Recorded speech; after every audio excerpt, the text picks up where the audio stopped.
Well, we're here to talk about you, so that's, or at least your book, and Yeah, um, I'm so excited for it coming out. Well, when's its release date? July 14th. So Two. very soon. Very, very soon. Mm-hmm. Mhm. Exciting. And how are you feeling? Mhm. There are feelings, I think. I keep relaying this back, like, even my therapist is like, "Here's the feelings to point to the" there's, like, the Yeah. elemental, like, happy, sad, angry, ambiguous, grief probably are the 5 kindergarten feelings, and I'm like, "Right. I need to remember how to feel and not how to feel and how to be." I think that's maybe my challenge to myself in this season because it's really easy to not feel and not be Yeah. because there's so much to do, Mm-hmm. and there's so much to do, and there's so much happening, which is really exciting and terrifying, but, that's my charge, which also still does not answer the question, "How am I feeling?" Which is horrible. I'm feeling too many things. Yeah. I don't like any of the feelings that I'm feeling. Yeah. There's a little bit of joy and a little bit of excitement, but mostly it's terror, fear, unknown, overwhelm, exhaustion, all of the yeah, so Yeah. that's the pie. That's the feelings pie. It's a heavy pie. It's a heavy pie, and I like pie. I'm not afraid of a heavy pie. Yeah. Yeah. Well, I mean, I've read it, and not many people. Imagine probably not many people joining us have, and it is a triumph. You did what you set out to do, and wrote a beautiful book. Um, and you should be proud of what you've accomplished, and I think you should be excited about it coming into the world. But Right. I know how it is. You do, yeah. I forgot there are people who have read it that I can be like, "Can you tell me if I'm about to really embarrass myself that this is gonna be" No, Yeah. nothing embarrassing on it. It's really good. That's good. I mean, I guess I am fishing for compliments, but, it is, all along people have been like, yeah, how do we feel? Am I I was about to be like, "Am I unique in this? Am I unique in any way?"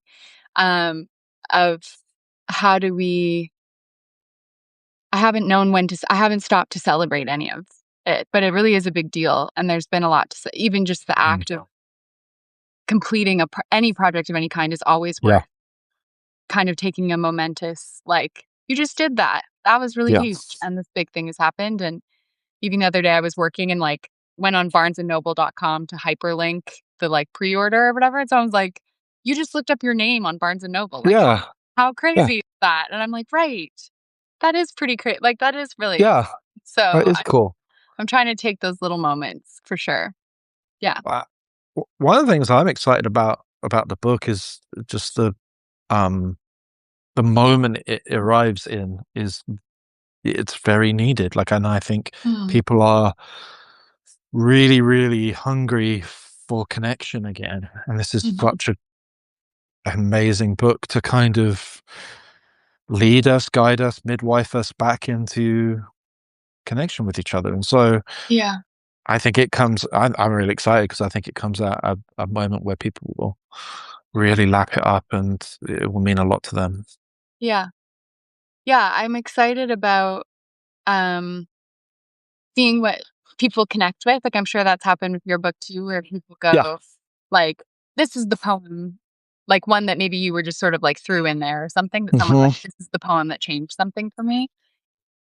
Seeing what people really connect with within the book, I think that's no one can tell me, like, what's to come in that way, which I'm really Yeah. excited about, and, like, I hope this book inspires people to, like, introduce themselves to their baristas and, like, consider the way that they move through their neighborhoods, and Uh-huh. people are gonna have their own creative ways that it inspires them that, like, I can't even suggest to them, and I Yeah. hear those things too, so in that way, I think books take on a life of their own, and, I haven't experienced that side of it yet, so I guess I have something that's like not to be excited. I have something to be excited about, something to look Yeah, and that those are real tangible things. Like those are, you know, p- and I'm 100% confident that people will read the book and be more inspired to make connections. And some of those connections will change lives. Some of those connections will um, be what helps sustain people. Yeah. Could save lives. Like it really is that Mhm. huge and that important and that brilliant. So yeah, it's exciting. Yeah. Yeah. Thanks. It is exciting. Yeah, I totally get why your feeling spectrum does not fall on excited though. It falls mainly on everything else. So. Right. Yeah. And I think it's like trying to figure out, maybe you can share insight into this, of like learning in a new way. As artists, we share our art and we offer it to the audience, and it's like we're very open and it's very public, but Mm, it's also like, what about this experience is how much of how the production, or the act of publishing a book is people's experience. What are people even I'm like, are people even curious about the ins and outs of it? Is it yeah, boring to everyone except for us?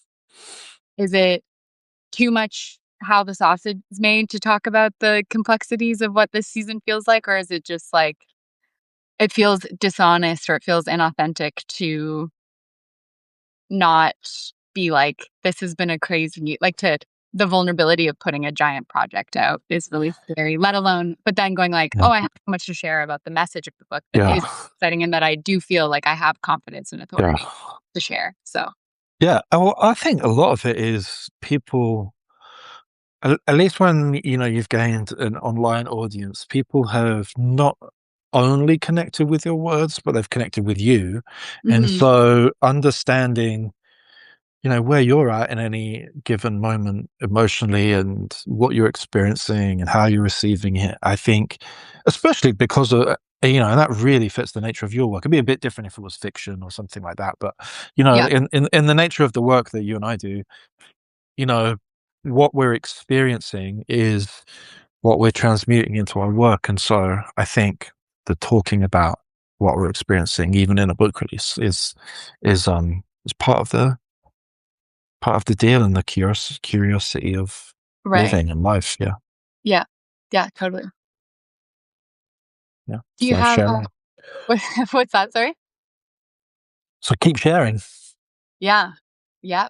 I feel like I ran into someone that I used to go to the same gym as, and, like, we were gym buddies, so we saw each other, like, 4 or 5 times a week, and then I just stopped going to that gym, and I don't have her phone number, so she's like, "Oh my gosh, I haven't seen you in a year. How are you?" And, um, she kept people keep responding back to me, "This is so exciting," and I keep, like, yucking their yum, kind of, where I'm like, "Here's how I'm like, "Yes, it is super exciting," and it's, like, the fully nuanced experience that this year has been like for me, for many, like, related to the book and unrelated to the book, and she just kept coming back to, like, how exciting everything was, Yeah, and I'm yeah, like, "I'm kind of miserable." Like, and I'm like, "I guess for not hearing it," or, like, that I don't know. Yeah, it's a very, like, 4 Enneagram 4 thing for me to be like, yeah, let me share all of the ins and outs of the full spectrum, but yeah. Let me tell you about my pain. yeah. Aren't you interested in my suffering Yeah, about this very successful, exciting thing and how it's been like, painful? No? Okay. Yeah. yes. Do you have some cues for me? What do you wanna yap about? Um. Okay, so for you, in because you cover a lot of ground in the book. Can I just say it looks beautiful? I don't actually have a copy yet. Like, I know it's on its way, It's but I on it. don't. I don't have a copy yet. It is beautiful. It is you. I know how. That was like when we hung out in Toronto. You showed me all the possible covers and the original Oh, the concepts, dance. and I was encouraging you just to keep pushing for what you wanted, and I think Mhm. you got there, right. Like I think it's a beautiful book. Yeah. Um, so So you cover a lot of ground in the book. What's the like what was like the newest, perhaps, hardest ground to till? Like what was the stuff that you really had to to work at? Like what was Mm, in the book? yeah. Well, there was I again, I think it was a big question that I just had no idea how to land on it, and now I'm still unsure. It's like, it is what it is, the book is finished, so whatever. Was like, it's not a memoir, but it's very like, it is a Yeah. it could sit in that zone, and I kept being, like, unsure about what the audience might be interested in, I guess, which I know is, like, such a crazy thing to say, but I I wasn't sure how much of myself to insert into the book, Uh, and I wasn't mm, sure that was, like, a constant conversation with my editor too of, like, the book is called The Table Where We Meet, Since Learned from Dinner with a Thousand Strangers, and so it's like, but some of the essays are about, like, one's called Tend to Your Porch, and it's about, like, social responsibility and how we can do more than how we kind of, like, remove ourselves from taking care of the people around us or, like, our communities at large, and, like, what is our responsibility there? And, to me, it's like I can trust the audience to make that leap that, like, as someone who's hosted a bunch of dinners, this has to do with community, and community has to do with what's happening at these dinners, and they're like, "Hey, but it's not a story from dinner." And so we had a couple, like, conversations. I'm like, "But this essay is really important to me, and it's because I've been studying or, yeah. like, being a student of these dinners and observing Yeah. people that, like, this chapter makes sense, and I don't need to be like, "And this ties into dinner because," that's me writing. That's what I feel like I sound like I, when I I when I was writing my book, like the essays particularly, like the editors were always like, "Oh, you should include more of yourself. You should write more about, you Yeah, know, give more stories, give more something personal." yeah, And I was like, and I think there's something about, and maybe you find this because we're both poets and we're both Enneagram fours. Like, um, I find it much easier to be vulnerable, like in poetry, than I do in nonfiction writing. yeah, And I don't know why. There's something about you can hide in the prose a little bit more, and yeah, it's, you don't have to spell everything out, which you do more when you're writing more, yeah, didactically and yeah. I yeah, I think that that was also I mean, the whole writing process was a bit of a struggle. It's so fun. I've been going like, this process is like we all say the same thing. Like, it's all I had the full gambit quintessential writing experience where it was like all of my mental illnesses came to play every single day, and my self-loathing and all of my habits and ADHD and, like, self-discipline, and yeah, we're, like, carving out this, like, extremely confronting experience of, like, everything that I know and everything I don't know every single day, and, like, so we're, like, miserable in the writing process, and then we're miserable in the editing process, and we're miserable in the publishing thing because 'cause I'm like, "I just wanna be an artist. Why do I have to sell it? Like, I don't wanna be I'm not a yeah. marketer." Why don't you do Substack lives? Right. I'm like, "I just wanna go frolic at the lake today," Yeah, and then I'm like, "Oh my god, I love this. I can't wait to do it again, like, already planning book 2, let's go," and yeah, everyone's like, yeah. "You sound miserable," and we're like, "Oh yeah, we're like, miserable." Um, but there was I think that was, like, another thing I wrestled with was how do you speak from you have to obviously have a lens and speak with authority when you're writing, Mhm, but I'm not a teacher, I'm not a mhm. academic, I'm not a sociologist, I didn't like, there's no research. I mean, there's no, like, statistical data Yeah, research that's, like, yeah. applied to the book. It's all completely anecdotal from, like, I'm retelling these stories. Mhm. So going, like, how do I speak from authority without being like, "This is right for everybody," and, like, "This is the way relationships work," or, "This is the way connection works." Just going, like, "Here is something that happened. What do you think about it?" And wanting to present a book like that, and everyone tells you that your book has to answer and solve something, and I didn't wanna write a book like that, but going, like, how do I speak convincingly, I guess, so that It's not just musing with sort of a suggested question mark in the air to the Yeah. But I think you achieved it. Like, to my preferences, you right. you got that exactly right. Like, Yeah. it really does feel personal. Mabel, so, dog. Um, come here. It really does feel personal. But I don't think it lacks authority at all. Like, Yeah. it feels like, a good teacher that is teaching people how to explore for themselves, like, because that is the real thing. Like, the book isn't really saying this is how it's done.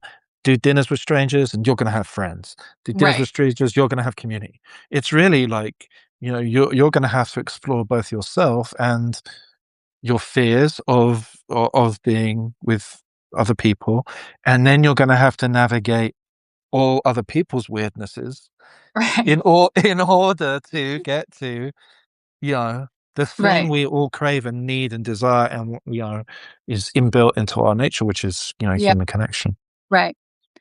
Yeah, and I think that leads into the third thing that like, the chapter I struggled the most with was the chapter like, the, um, title chapter, "The Table Yeah. Where We Eat," which is about conflict, and it's about disagreeing, and it's about coming from different places, whether literally, and the political climate that we're in, and how do we disagree with people, and how do we stay in each other's lives when we disagree, Mm. and so largely in so many places right now, in so many conversations,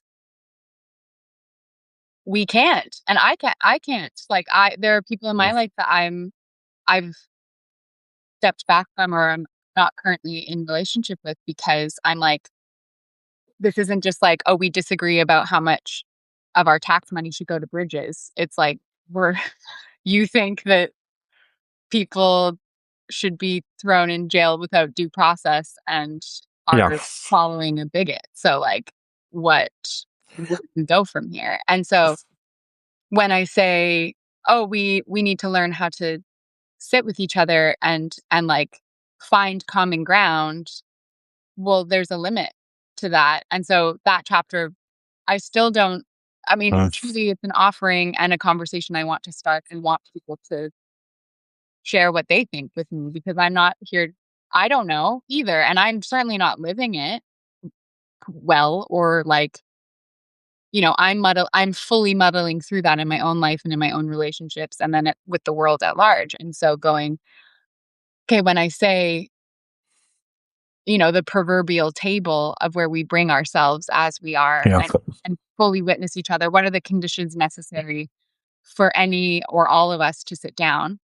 And it's not just like, well, forget your boundaries and forget like all of your morals and like we have to sit here and like you're gonna sit down at the table and everyone needs to be here. It's like, no, there are conditions that everyone Mm. sort of like the terms of play in order for that table to be possible. And so I hope that that's kind of where I landed. But Yeah. it's very ambiguous and open ended. Yeah. And Which it has to be in a book, because, like, because, we both write a lot online. And mhm, there's something like, I do all this same things where, even the same subject where I'm like, sometimes I'm writing and I'm like, we need to y- y- ostracize these people. We need to put them into one side. We know, like, we're done with them. We need to call them racist, fascist, and just mhm, be very, very direct.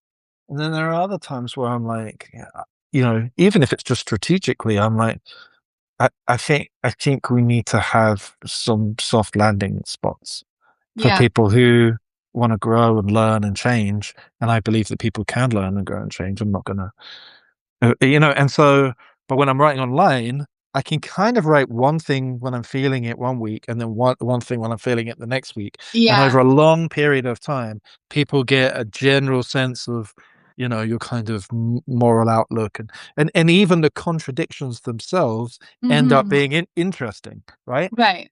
But in a book, that's gonna be like last forever, and it's gonna, like you're kind of hoping that people will pick it up in 2, 3 years time, and you know it's like, are people gonna pick it up in, say 5 years' time and be looking at it and think, "Wow, I can't believe that David and Jess were so soft on the Nazis." Like, it's like 100%. the one thing. Or that people are gonna read it and be like, "Oh, that's why this country can never heal," or that's why this, like, Yeah. that's why our society has just split off into two and disaster, and you just Yeah. don't know. And so, definitely with a book, it feels more concrete, and that is frightening, I think, as a writer. I Yeah. think you have to really, really, really dig to what you truly believe, because, Mhm. hopefully, at least in 5 years' time, like I could say, well, I truly believe, at least I truly believed this at the time, and um, whereas I think there's a bit more grace, a bit more leeway online, but a book Yeah. is concrete. Yeah, and I think we hold each other to these, I mean, especially in the online world too, though, it's like these mic drop moments and like you're either for us Yeah, or against us, and there's like the yeah, silos that we're living yeah. in. And life is full of dualities, and that there's like we do need to figure out how to see the humanity in each other for God's sake. And going like I that doesn't that can be translated to are am I sympathizing with the Nazis, or is Yeah. Trump saying, "Oh, they're actually very fine people," right? And it's like like it's a neither or a both and or something. And I always kind of think about, I mean, Padre Gotuma, the poet, is one of my North Oh, Star teachers. He doesn't mhm. know that, but we have a parasocial mentorship happening. Same, same. And Padre, call us. We love to hang out. Yeah.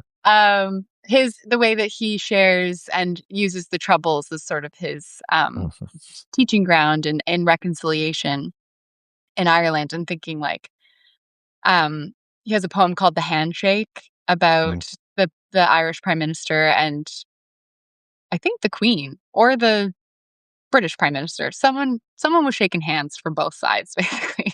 And the poem is like, the handshake doesn't make it okay. It doesn't excuse anything. There's so much work to do, but the handshake at this public ceremony was the first step in the gesture. Yeah. And going, because we believe that this cannot continue, and we believe that we need to find a better way. And Mm, so the gestures of like trying to find each other, mm. how do we hold each other accountable in the midst of that, and also try and find and I think it has to start with humanity before you get into the hard stuff. Because if we're just, those like Jubilee media debates that are happening, I mean, they're just like it's a train wreck. Ugh, It makes me want I, uh, I immediately scroll on, like like, cannot. no. Like what, I saw one clip the other day of, like, it was like 20 meat eaters versus one vegan, and I'm like, I don't care. Like, I don't care. Even when it's about important things, I don't care. It's uh, Because it's I like I just don't wanna listen to 2 people who are not gonna change each other's opinion, that's right. hash it out, like, I'm not interested in that kind of debating at all. Right. The best you can get out of it is a kind of own, like, where you kind of own the But the it just the the inflames person.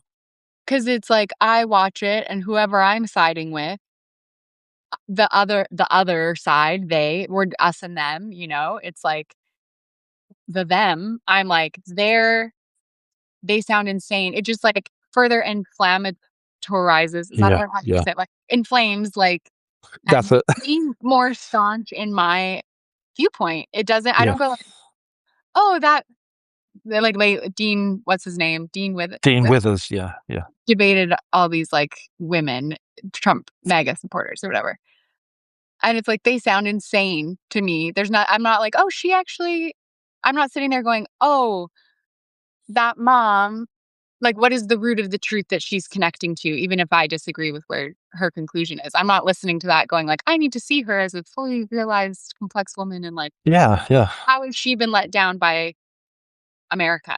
And yeah, what is she af what is her fear?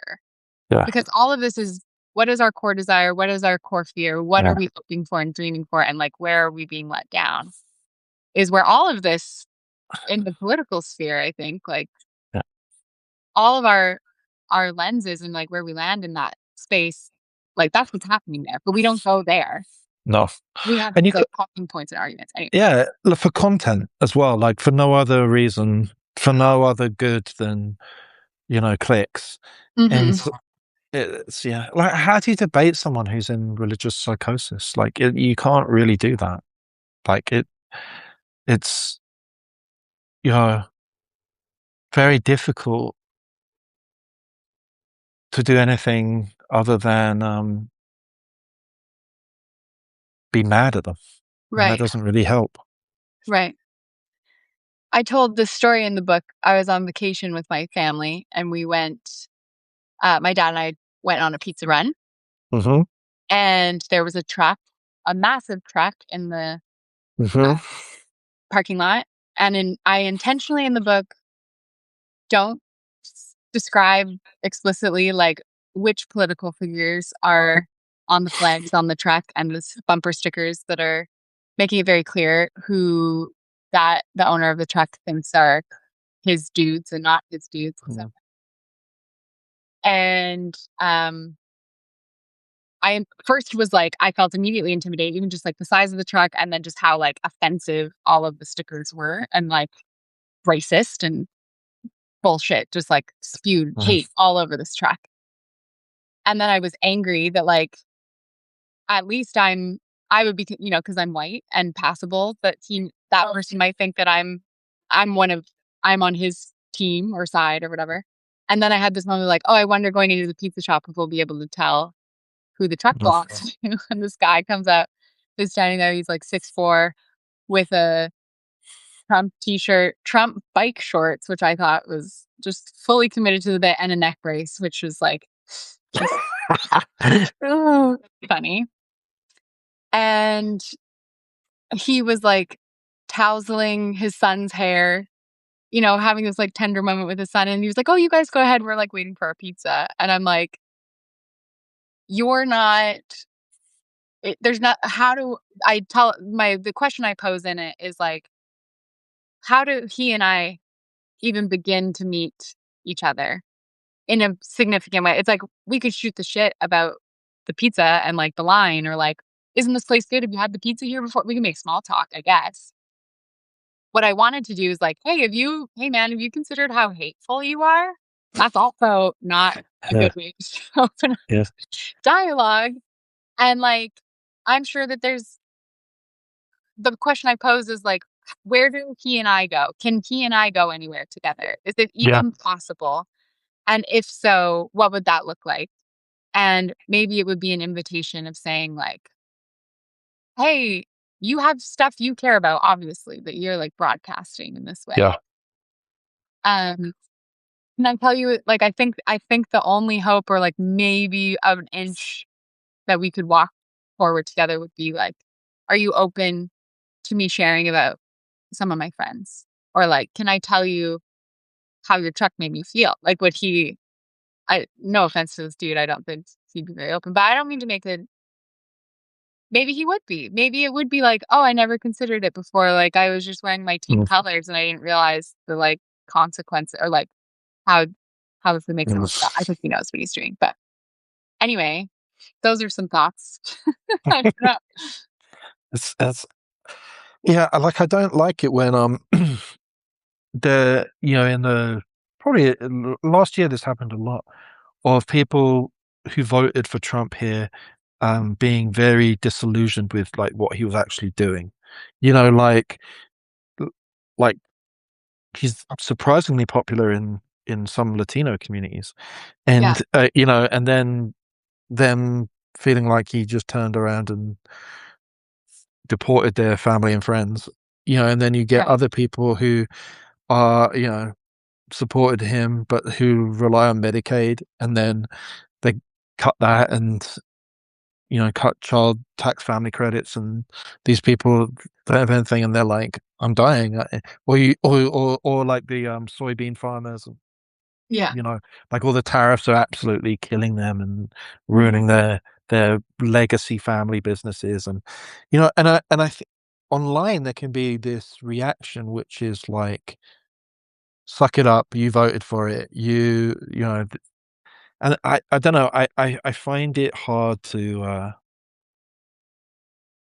like, I don't enjoy seeing human suffering um for normal folks. I don't mind seeing Elon Musk and Donald Trump suffer.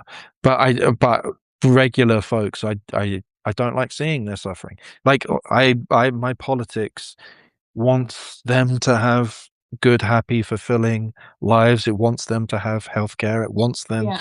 to have what they need. My politics doesn't um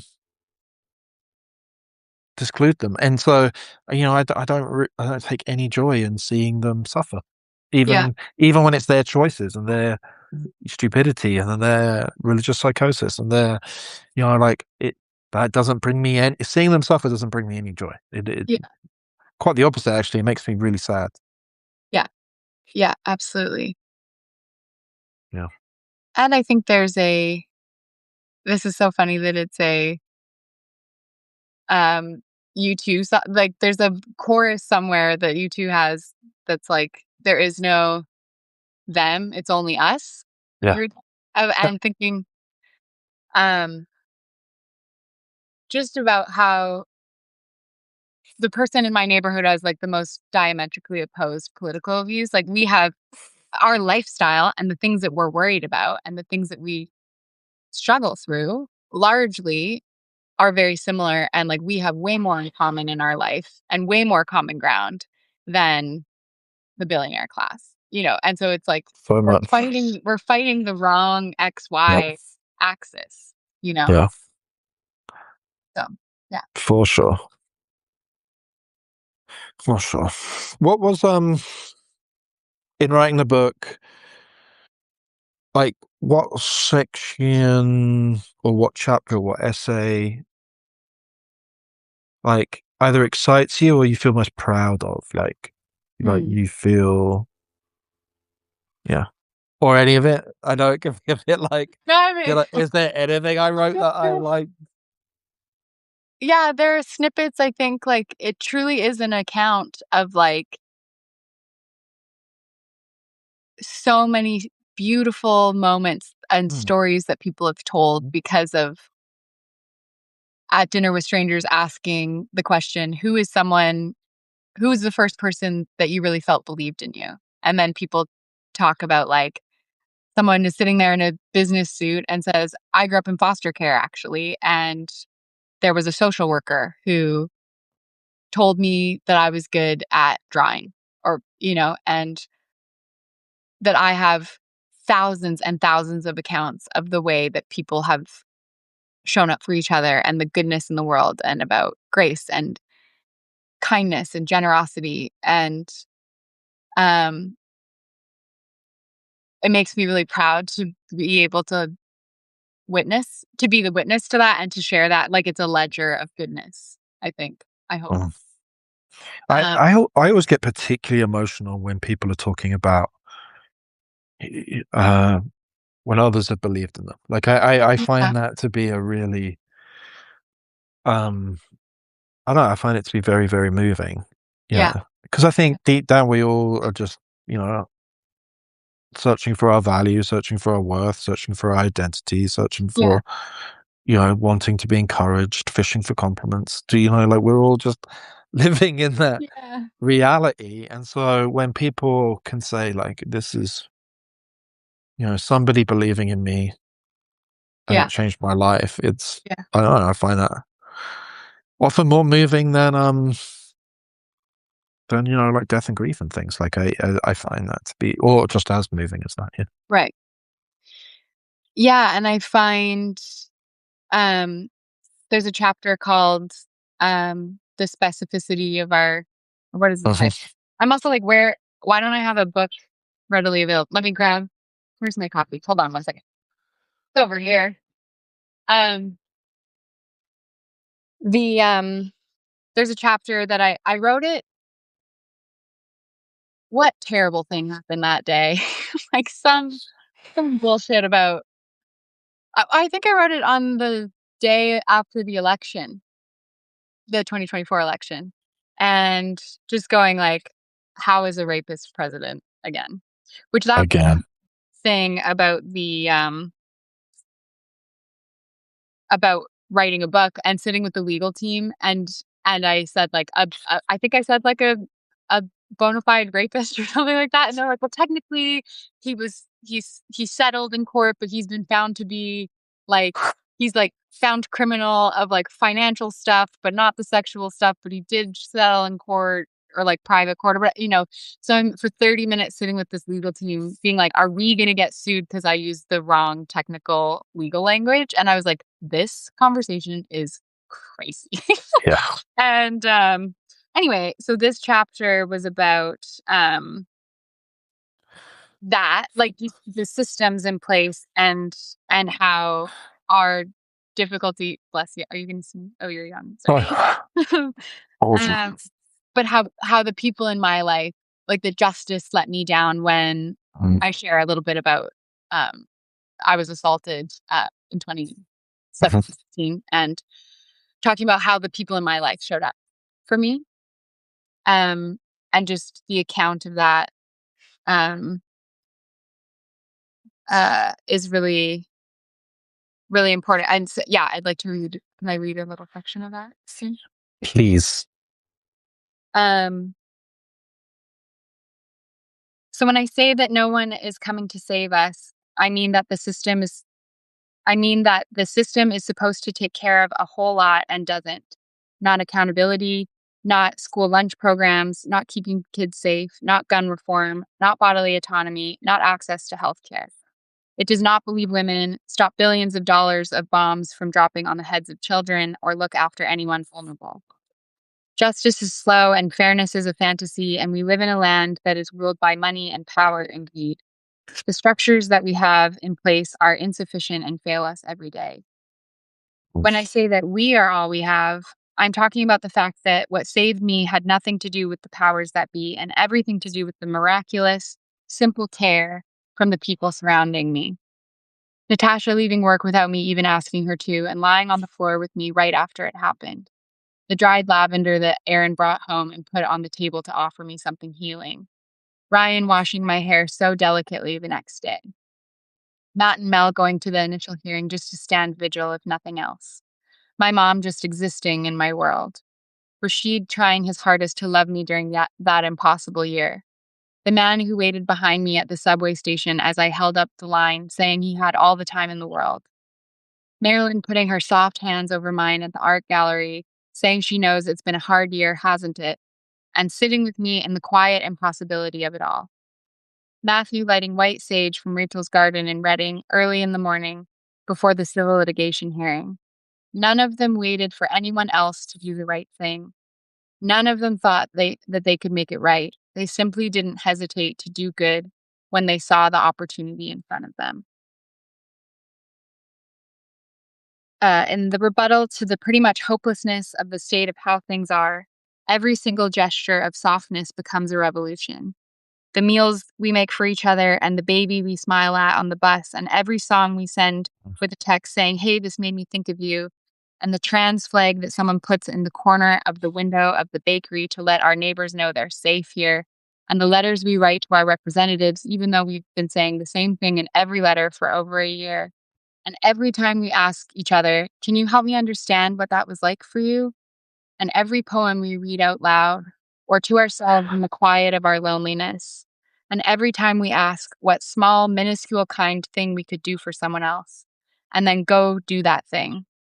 With each of these actions, we create a different world. It all means nothing, and it is the only thing that counts. Beautiful. I mean, you should do poetry. you ever thought about writing a poem? I mean, it shines. I mean, the language shines through, like, through the whole book. I love reading poets' books. You know, like when poets are writing things that are not necessarily poetry. Um, yeah, I always feel like, see, it doesn't have to be bad. It doesn't have to be like boring, staid, Yeah, dry language. It can, you yeah, know, it can be alive. yeah. My friend Jason said I was, like, having such a hard time when I started writing it, being like, "What's the voice that I should use? Like, am I trying to be smart? Am I trying to be active? Like, businessy, like, convincing, like, that self-help sounding book, ugh, like, sorry, no offense, whatever, everyone finds their own way." I was struggling with, like, who's the voice of this book, and Jason said, "Just make it so, Jess, that some people hate it."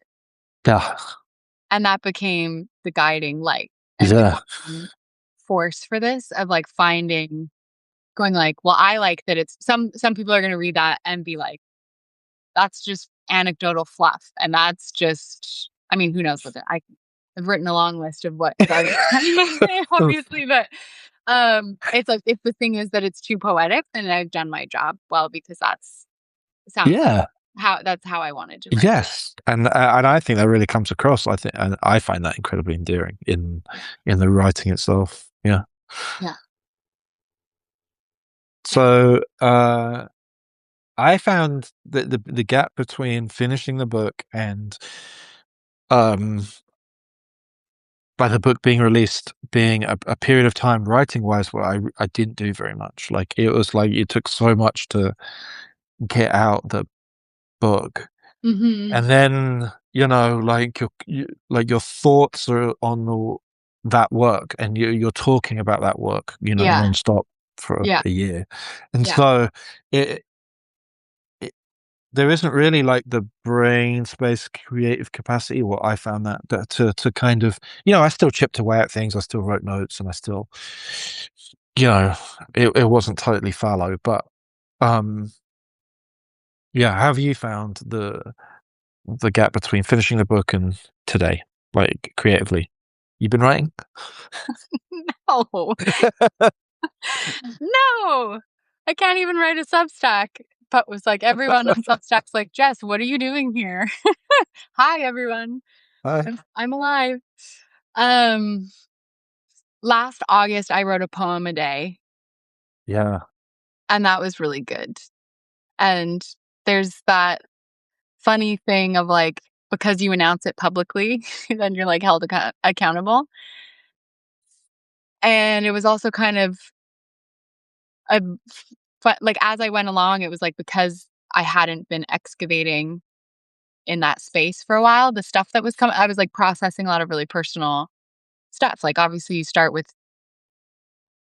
what you haven't examined yet, I guess, and it was hard that it because I was posting on some like, I was posting them every day on Substack and going like, "Oh, maybe this wasn't the" that again, that relationship between, like, private and public, and, like, we write in order to find ourselves, and then we share in order to offer to people, and it was happening simultaneously because it was this writing challenge that I had Mhm. said that I was gonna offer people to follow along. I'm like, "Follow along, it'd be really fun," and then I'm like, "Oh, I haven't processed this, like, deep heartache that is, like, ambiguous, and I don't even know how to explain it," and, like and yet another heartbreaking poem, you know? Um, and it just it was a practice called like, I think because the space from getting a book deal and then writing the book and then getting ready to have the book come out, I've been going like, "What's gonna happen from this, if anything? Is this gonna change my life at all? Is this Mhm. like what does this mean? Who's gonna read it? What are people gonna think about it? What's to come?" And I've been living in this space of like, no one can tell me because we don't know what the gift of the book is going to be in my life. Mm. And so the rebuttal was to create for creation's sake. Mhm. And so I was able to do that in August. And then Mhm. it's like so hard to get back there, or it feels measly. Like it just feels like so like everything. Well, yeah, one, everything's been emptied out. I put everything into this book, every piece of writing too, and that's kind of the cool part about a book is that I was able to. I put stuff in that I wrote 10 years ago. Like there's like Mm. certain paragraphs and sentences that I was like, I get to put this in because that sentence belongs to me. So I get to like put it all in, and then it's like write again, write more stuff. No, like I'm not. I need a break. So I guess you asking that question is also like gives permission that it's universal to Yeah, like of course it would take a minute to take a beat before you're like writing again because you just did all the writing. yeah, and I've been explaining it's very similar the to be because I'm in the middle of writing my next book. People are like, how's it going? What's it going to be like? You know, is it going to be like the last one? All those questions, and part of it is exactly that. Like that. Yes, that book came together over 2, 3 years. Maybe you can even say 4 or 5. You know, the earliest things that I put on the internet. Um, but really, there's so many ideas in the book that are 20, 30 years old, you know, like things that I've Yeah. thought for a long, long time or processed for a long, long time. And Yeah. so it's not, you don't have that this time round because you kind of used it all up first time round. Right. So Right. I literally thought of something yesterday that I used to think and say all the time, like, you know, 15, 20 years ago. And I totally forgotten about it. And it just came back. I was reminded of it. And I was like, it was like like now it was like finding a diamond. Yeah. You know, it was like finding a relic because I've used all the other relics in my Mhm. last book. And so now I was just like, you know, like, oh my gosh, I've got something that I know to be true that will last the test of time. Yeah. And I don't have much of that at the moment. So that was nice. Yeah. Yeah. Yeah. I think I keep thinking about like musicians, like how their first album is Mhm. exactly that, where it's like the songs that have been hits for them and worked with Yeah. since high school or whatever. And so that Yeah. first Yeah. album gets the best of the best from Yeah. first 10 years, and then they're like, "You're on, you're next." Like, "You're the" Yeah. they're like, "We need the next album," and you're like, "Uh-oh, I used all my good stuff up, and now you have to, like, write 10 good songs." Like, in order to get 10 good songs, sometimes you have to write 100 to, like, narrow those down or whatever. So and poetry Yeah. or writing is the same, and Yeah. Totally. I felt that too, and I remember when I had my first breakup, my first heartache break, and going like, "But he knows all my family's inside jokes, like, I can't tell anyone knew these stories because like now he knows them too. Like he knows the stories like are his now too or whatever. And it's like no, you make new. I mean, first Yeah. of all, our lives belong to us, our stories belong to us, Yeah. and you make new memories or whatever. New things happen in your life. New things. Yeah. Yeah, Always new things. yeah, Yeah. And just trusting yourself too. Like, I have a lifetime of ideas and angles and concepts and metaphors and like yeah, they're not just going to stop.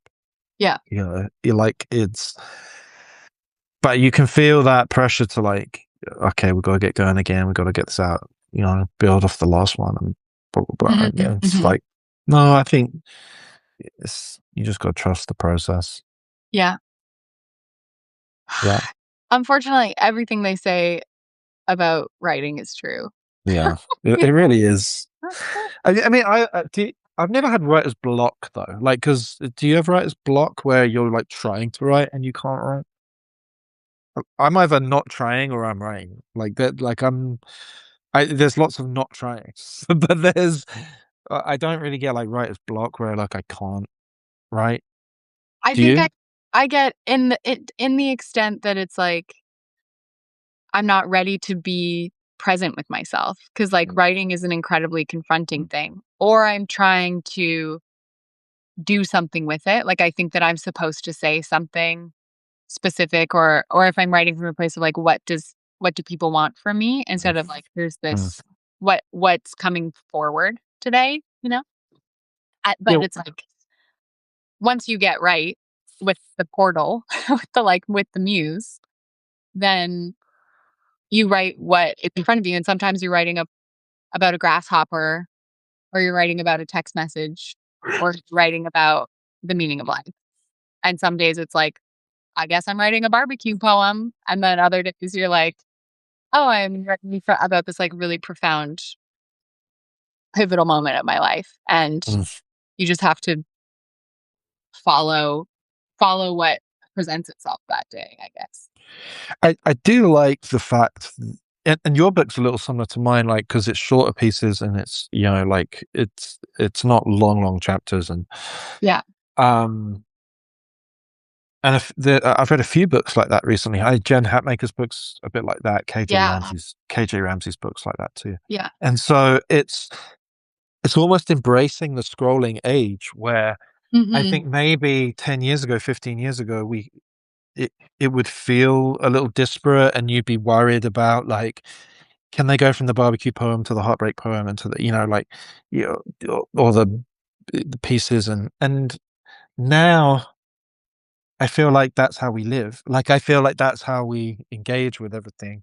Our Yeah, capacity to go from one thing to another is really high.